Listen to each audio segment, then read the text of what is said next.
नमस्कार दोस्तों, अपना तस्वीर चैनल में आप लोगों का स्वागत है। उम्मीद करते हैं कि आप लोग बहुत अच्छे होंगे। मैं आपको कहानी बताने जा रही हूँ। मुंशी प्रेमचंद की है। कहानी का नाम है जेल। और अगर अभी तक चैनल को सब्सक्राइब नहीं किए हैं तो चैनल को सब्सक्राइब कर लीजिए। तो अब कहानी सुनिए। मृदुला मजिस्ट्रेट के इजलास से जानने से जेल वापस आई तो उसका मुख प्रसन्न था।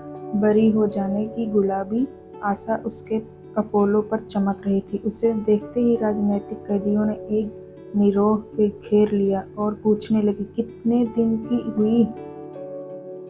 मृदुला ने विजय गर्व से कहा, मैंने तो साफ साफ कह दिया है, मैंने धरना नहीं दिया। ये अपने जबरदस्त हैं, जो फैसला चाहे करें।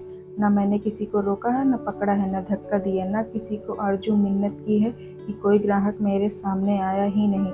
हाँ, मैं दुकान पर खड़ी थी, वहाँ कई वॉलंटियर गिरफ्तार हुए थे, जनता जमा हो गई थी, मैं भी खड़ी थी। बस थानेदार आकर मुझे पकड़ लिए। क्षमा देवी कुछ कानून जानती थी, बोली, मजिस्ट्रेट पुलिस के बयान पर फैसला करेगा। मैं ऐसे कितने मुकदमे देख चुकी। मृदुला की प्रतिवादी किया। पुलिस वालों को मैंने ऐसा रगड़ा कि वह याद करेंगे। मैं मुकदमे की कार्रवाई में भाग न लेना चाहती थी, लेकिन जब मैंने उनके गवाहों सरासर झूठ बोलते देखा तो मुझसे जब्त न हो सका। मैंने उनसे निरह करनी शुरू की। मैंने भी इतने दिनों घास नहीं खोदी है, थोड़ा सा कानून जानती हूँ। पुलिस ने समझा होगा या कुछ बोलती तो नहीं, हम जो बयान देंगे वही सही है। मैंने जिरह शुरू की तो सब बगले झांकने लगे। मैंने तीनों गवाहों को झूठा साबित कर दिया। उस समय जाने कैसे मुझे चोट सूझती गई। मजिस्ट्रेट ने थानेदार को 3 बार फटकार की बताई। वह मेरे प्रश्नों का अलूल जलूल जवाब देता था तो मजिस्ट्रेट बोल उठता था, वह जो कुछ पूछती है उसका जवाब दो, फजूल की बातें क्यों करते हो। तब मियाँ जी का मुंह जरा सा निकल आता था। मैंने सबे को मुख बंद कर दिया। अभी साहब का फैसला तो नहीं सुनाया, लेकिन मुझे विश्वास है कि बरी हो जाऊंगी। मैं जेल से नहीं डरती, लेकिन बेवकूफ भी नहीं बनना चाहती। वहाँ हमारे मंत्री जी थे और बहुत सी बहनें थी, सब यही कहती थी, तुम छूट जाओगी। महिलाएं उसे द्वेष भरी आंखों से देखती हुई चली गई। उनमें किसी की मियाद साल भर की थी, किसी की 6 मास की। उन्होंने अदालत के सामने जबान ही नहीं खोली थी। उनकी नीति में अधर्म से कम था। मृदुला पुलिस के जिरह में करके उनकी नजरों में गिर गई थी। सजा हो जाने पर उसका व्यवहार क्षय हो गया था, लेकिन बरी हो जाने में तो उसका कुछ प्रायश्चित ही न था। दूर जाकर एक देविका ने कहा, इस तरह से तो हम लोग भी टूट जाते हैं। जो हमें दिखाना है, नौकरशाही से हमें न्याय की कोई आशा ही नहीं है। दूसरी महिला बोली, यह तो क्षमा मांग लेने पर बराबर है।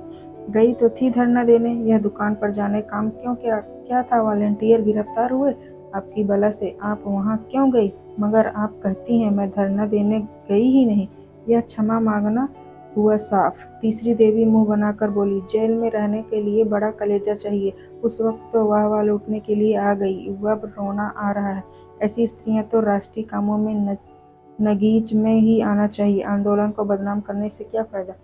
केवल क्षमा देवी अब तक मृदुला के पास चिंता में डूबी खड़ी थी। उन्होंने एक उद्दंड खयान देने के अपराध में साल भर की सजा पाई थी। दूसरे जिले से 1 महीने हुआ यहाँ आई थी। अभी मियाद पूरी होने में 8 महीने बाकी थे। यहाँ की 15 कैदियों की किसी ने उनका दिल न मिलता। जरा सा भी बातें के लिए उनका आपस में झगड़ा, बनाव, सिंगर की चीजों के लिए लेडी वार्डरों में खुशमदे करना, घरवालों की मिलने के लिए व्यग्रता दिखलाना उन्हें पसंद न था। वही कुत्सा और कानाफूसियां जेल के भीतर भी थी। आत्माभिमान भी जो उनके विचार में एक पॉलिटिकल कैदी होना चाहिए, किसी में भी न था। क्षमा उन सबों से दूर रहती थी। उसके जाति प्रेम कारोबार न था, इस रंग में पंगी हुई थी। पर अन्य देवियां उन्हें घमंडी समझती थी और अपेक्षा से देती तो मृदुला घर को हिरासत में आए 8 दिन हुए थे। इतने दिनों में ही क्षमा को उससे विशेष स्नेह हो गया था।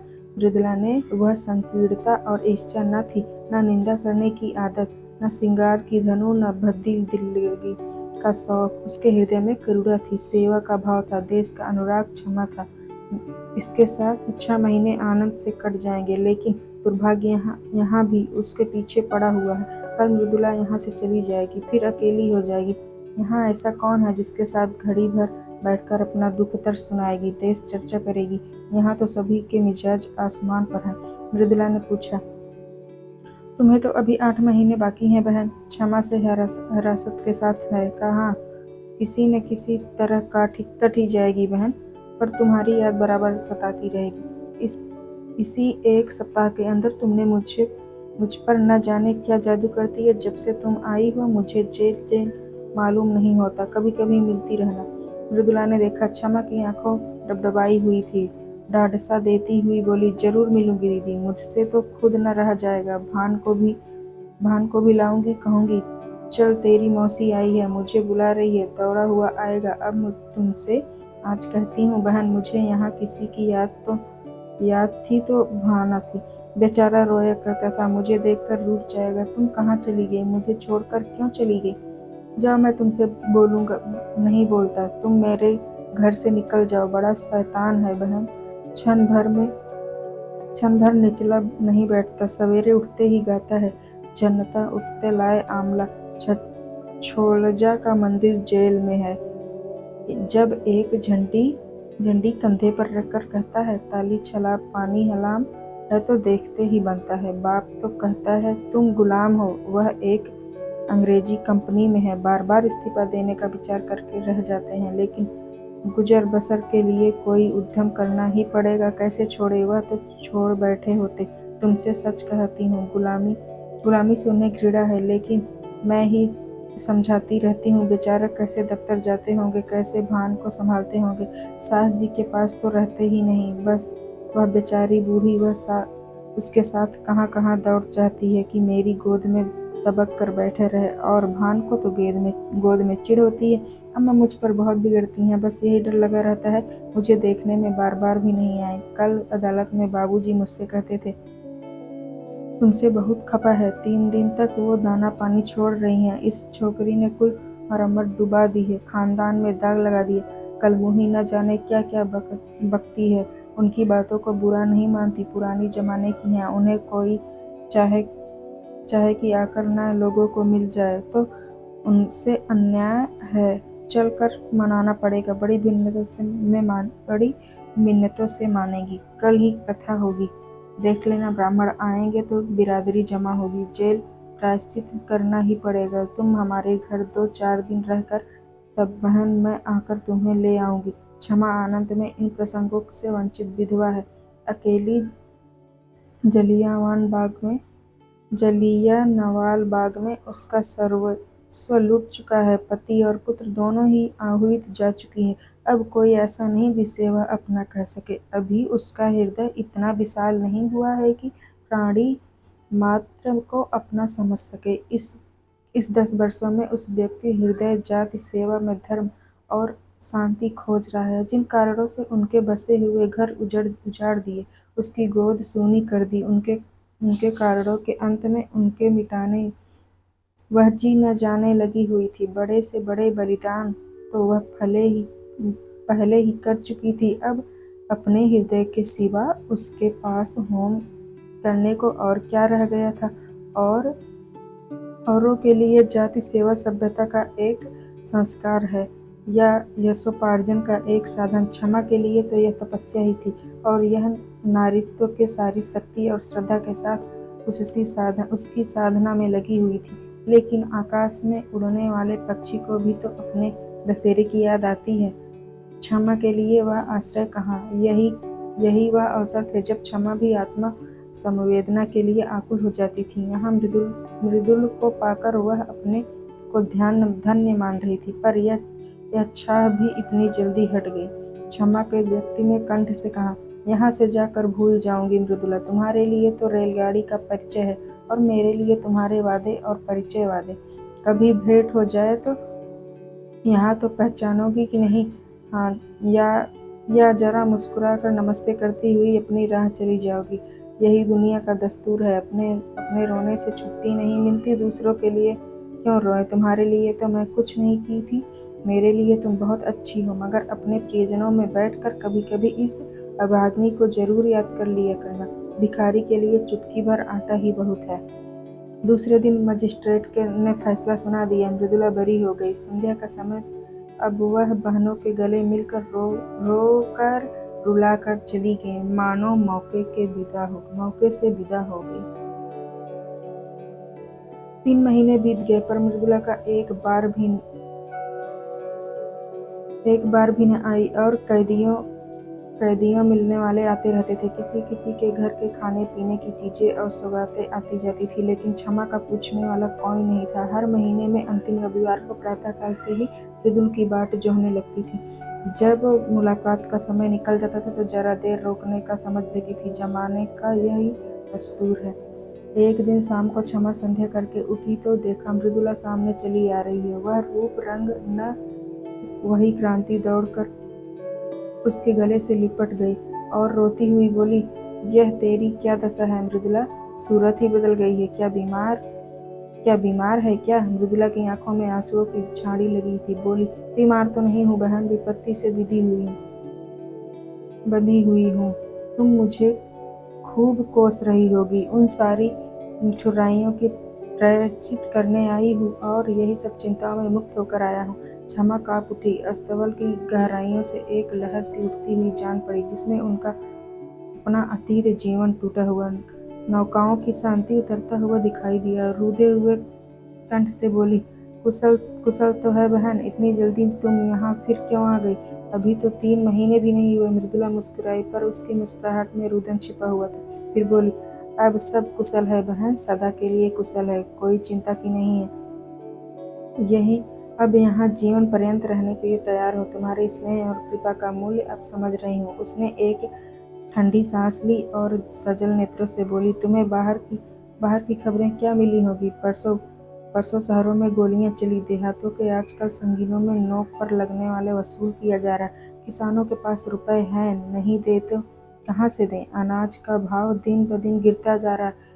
1.25 रुपए में मन भर गेहूं आता है। मेरी उम्र ही अब क्या है अम्मा जी?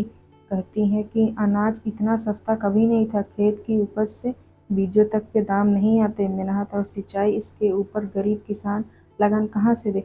उस पर सरकार का हुक्म है कि लगान कड़ाई के साथ वसूल किया जाए। किसान इस पर भी राजी है कि हमारी जमा नीलाम कर लो, घर कुर्क कर लो, अपना जमीन ले लो। मगर यहाँ तो अधिकारियों को अपनी कारगुजारी दिखाने के लिए फिक्र पड़ती हुई है। वह चाहे प्रजा को चक्की के पीस क्यों ही न डालें, सरकार उन्हें मना नहीं करेगी। मैंने सुना है कि वह उल्टे और साह देती है कि सरकार को तो अपने कर पर मतलब है, प्रजा मरे या जिए उससे कोई प्रयोजन नहीं। अक्सर जमींदारों ने तो लगान वसूल करने से इनकार कर दिया। अब पुलिस उनकी मदद पर भेजी गई है। भौरेगंज का सारा इलाका लूट जा रहा है। मारता क्या है न मारता है। किसान भी घर बार छोड़कर भागे जा रहे हैं। एक किसान के घर में घुसकर कई कांस्टेबल उसे पीटना शुरू किया। बेचारा बैठा मार खाता रहा। उसकी स्त्री से न रह गया। क्षमता के मारे कांस्टेबल को कुचलने को लगी। वह बस एक सिपाही ने उसे गंगा कर दिया। क्या कहूँ बहन, कहते शर्माती है। हमारा भी भाई इतनी निर्दयी करे, इससे ज्यादा दुखद और लज्जा की और क्या बात हो सकती। किसान से जब न हुआ तो कभी पेट भर गरीबों को खाना को तो नहीं मिलता। नहीं इस पर इतना कठिन परिश्रम। न देह में बल है, न दिल है, न हिम्मत। पर मनुष्य पर हृदय ही तो है। ठहरा, बेचारा बेदम पड़ा हुआ था। स्त्री एक चिल्लाना सुनकर उठ बैठा और उस दुष्ट सिपाही को धक्का देकर जमीन पर गिरा दिया। फिर दोनों ने कुस्तम कुश्ती होने लगी। एक किसान किसी पुलिस के आदमी के साथ इतनी बेअदबी करे तो इससे भला वह कहीं बर्दाश्त कर सकती है। सब कांस्टेबल ने गरीब को इतना मारा कि वह मर गया। क्षमा ने कहा गांव और लोग तमाशा देखते रहेंगे। मृदुल तीव्र कंठ से बोली, बहन, प्रजा की तो हर तरह से मरना है। अगर 10-20 आदमी जमा हो जाते हैं तो पुलिस कहती है हमसे लड़ने आए हैं, डंडे चलाने शुरू करती है। तो कोई आदमी क्रोध में आकर कांध कंकड़ फेंक दे तो गोलियां चला देती हैं। 10-20 आदमी भून जाते हैं, इसीलिए लोग जमा नहीं होते। लेकिन जब वह किसान मर गया तो गांव वालों तो तैस आ गई। लाठियां लेकर लेकर दौड़े पड़े और कांस्टेबल को घेर लिया। संभव है 2-4 आदमियों ने लाठियां चलाई भी हो। कांस्टेबल ने गोलियां चलानी शुरू कर दी। 2-3 सिपाहियों को तो हल्की चोट आई। उसके बदले में 12 आदमियों की जानें ले ली गई और कितनों ही के अंग भंग कर दिए गए। इन छोटे छोटे आदमियों को इसलिए तो इतने अधिकार दिए गए हैं कि उनका दुरुपयोग करें। आधे गांव का कत्लेआम करके पुलिस विजय के नगाड़े बजाती हुई लौटी। गांव वालों की फरियाद कौन सुनता है? गरीब है, अपंग है, जितना आदमियों को चाहे मार डालो। अदालत और हकीमों तो उन्होंने न्याय की आशा करना ही छोड़ दिया। आखिर सरकार ने ही तो कांस्टेबल को यह मुहिम करने के लिए भेजा था। वह किसानों की फरियाद सुनने लगी, मगर आदमी का दिल फरियाद करने के लिए बगैर नहीं मानता। गांव वालों ने अपने शहरों के भाइयों से फरियाद करने का निश्चय किया। जनता और कुछ नहीं कर सकती थी, हमदर्दी तो करती थी। दुख कथा सुनकर आंसू तो बहाती थी। दुखियारों को हमदर्दी के आंसू कम प्यारे नहीं होते। अगर आस पास के गांवों के लोग जमा होकर उनके साथ रो लेते तो गरीबों के आंसू पूछ जाते थे। किंतु पुलिस ने उस गांव की नाकाबंदी कर रखी थी। चारों सीमाओं पर पहरे बैठा दिए गए थे। यह घाव पर नमक था। मारते भी और रोने भी नहीं देते थे। आखिर लोगों ने लाशें उठाई और शहर वालों को अपनी विपत्ति की कथा सुनाने चले गए। इस हंगामे की खबर पहले ही शहर में पहुंचने गई और लाशों को देखकर जनता उत्तेजित हो गई। और जब पुलिस अध्यक्ष ने इस लाशों को जुलूस निकालने की अनुमति दी तो लोग और भी चिल्लाए। बहुत बड़ा जमाव हो गया। मेरे बाबूजी भी इसी दल में थे और मैंने उन्हें रोका, मत जाओ, आज रंग अच्छा नहीं है। तो कहने लगे, मैं किसी से लड़ने थोड़ी जाता हूँ। जब सरकार की आज्ञा के विरुद्ध जनाजा चला तो 50,000 आदमी साथ थे। उधर 500 सशस्त्र पुलिस रास्ता रोके खड़ी थी। सवार, प्यादे, सारजट, पूरी फौज थी। हम निहस्तों के सामने नामर्दों के तलवारें चमकाते और झंकारते। शर्म नहीं आती? जब बार बार पुलिस की धमकियों पर भी लोग न भागे तो गोलियां चलाने का हुक्म हो गया। घंटे भर बराबर फैला होते रहे। घंटा भर तक कितने मारे, कितने घायल हुए, कौन जानता है। मेरे मकान सड़क पर है। मैं छज्जे की खड़ी दोनों हाथों से दिल थामे कांपती थी। पहली बाढ़ चलते ही भगदड़ पड़ गई। हजारों आदमी बदहवास भागे चले आ रहे थे। बहन, वह दृश्य अभी तक आंखों के सामने, कितना भीषण, कितना रोमांचकारी और कितना लज्जावद। ऐसा जान पड़ता था कि लोगों के प्राण आंखों से निकल जाते। मगर इन भागने वालों के पीछे भी व्रतधारियों का दल था, जो पर्वत की भांति अटल खड़ा, छातियों पर गोली खा रहा था और पीछे हटने का नाम न लेता था। बंदूकों की आवाजें साफ सुनाई देती थी और हमारे धाय के बाद हजारों गलों से जय की गहरी गगनभेदी ध्वनि निकलती थी। उस ध्वनि में कितनी उत्तेजना थी, कितना आकर्षण था, कितना उन्माद था। बस यही चाहता था कि जाकर गोलियों के सामने खड़ी हो जाऊं, हंसते हंसते मर जाऊं। उस समय ऐसा भान होता था कि मर जाना कोई खेल है। अम्मा जी के कमरे में भान के लिए मुझे बार बार भीतर बुला रही थी। जब मैं न गई तो वह भान को लिए हुए छज्जे पे आ गई। उसी वक्त 10-12 आदमी एक स्ट्रेचर पर हृदयेश की लाश लिए हुए द्वार पर आए। अम्मा की उन पर नजर पड़ी। समझ गई उसे तो हो सकता है हो गया। अम्मा ने जाकर एक बार बेटे को देखा तो छाती से लगाया, चूमा, आशीर्वाद दिया और उन्मत्त दशा में चौरास्ते की तरफ चली गई, जहाँ से अब वो धाय और जय की ध्वनि बरी से आ रही थी। पर मैं हतबुद्धि सी खड़ी भी स्वामी की लाश को देखती थी। कभी अम्मा को न कुछ बोली, न जगह से हिली, न रोई, न घबराई। मुझसे जैसे स्पंद ही न था। चेतना जैसे लुप्त हो गई थी। क्षमा तो क्या अम्मा की गोलियों पर स्थान पर पहुंच गई? मृदुला, हाँ, यही तो विचित्रता है बहन। बंदूक की आवाजें सुनकर कानों पर हाथ रख लेती थी। खून देखकर मूर्छित हो जाती थी। वह अम्मा वीर सत्याग्रहियों के साफों की चीरती हुई सामने खड़ी हो गई और एक ही क्षण में उनकी लाश भी जमीन पर गिर पड़ी। उनके गिरते ही योद्धाओं का धैर्य टूट गया, व्रत का बंधन टूट गया। सभी के सिरों पे खून सवार हो गया। निहत्थे थे, असक्त थे, पर हर एक अपने अंदर अपार शक्ति का अनुभव कर रहा था।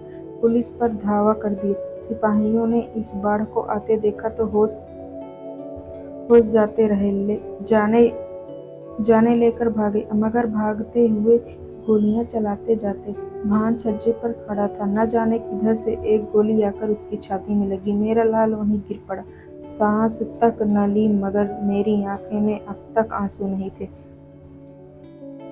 मैंने प्यारे भान को गोद उठा लिया। उनकी छाती से खून के फव्वारे निकल रहे थे। मैंने उसे जो दूध पिलाया अब उसे खून से अदा कर रहा था।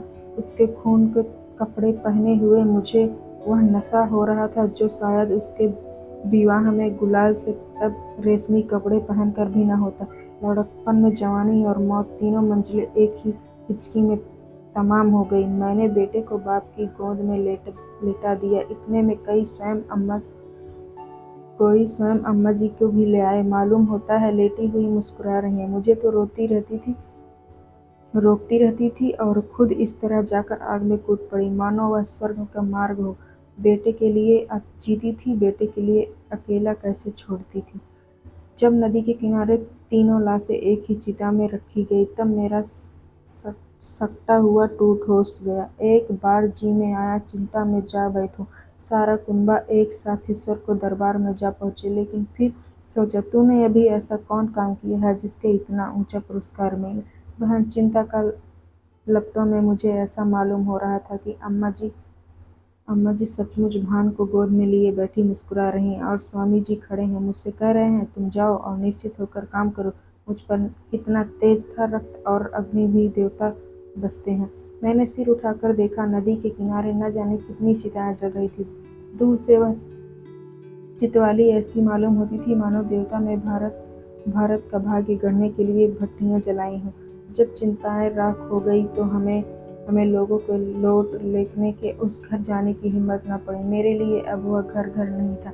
मेरा घर तो अब यहाँ है जहाँ बैठी हूँ, या फिर वही चिंता। मैंने घर के द्वार पे भी न खोला, महिला आश्रम में चली गई। कल की गोलियों का कांग्रेस कमेटी का सफाया हो गया था। यह संस्था बागी बना डाली थी।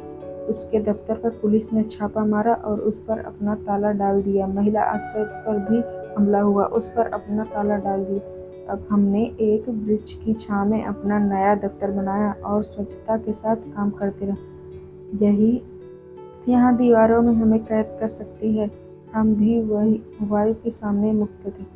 संध्या का समय रहने पर जुलूस निकालने का फैसला किया। कल के रक्तपात की स्मृति पर और मुबारकाबाद के जुलूस निकालने का अवश्य था। लोग कहते हैं जुलूस निकालने से क्या होता है। इससे यह सिद्ध होता है कि हम जीवित हैं, अटल हैं और मैदान से हटे नहीं। हमें अपने हार न मानने वाले आत्माभिमान का प्रमाण देना था। हमें यह दिखाना था कि हम गोलियां और अत्याचार से भयभीत होकर अपने लक्ष्य से हटने वाले नहीं।